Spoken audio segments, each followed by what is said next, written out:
in a new memoir called Who Do You Think You Are?, which is coming out in English later this year. We'll link to the pre-order page for the book in the show notes.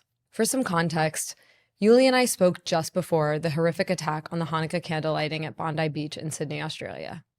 As we've seen too many times, Israeli leaders and their allies again weaponize this tragic act of anti-Semitic violence to further demonize the Palestinian freedom movement and push for repressive measures that actually won't help keep Jewish communities around the world safer.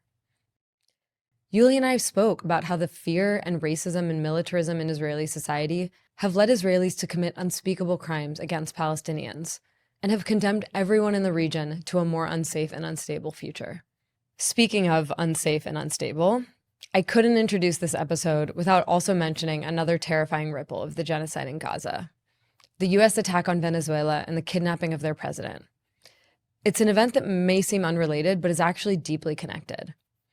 I wanted to just quote directly from Palestinian-American legal scholar Noura Erakat, who wrote on X this week, "The gutting of the most basic norms of international law to facilitate a genocide in Gaza has made possible the kidnapping of a sitting head of state and the commandeering of a sovereign state, and describing this as self-defense.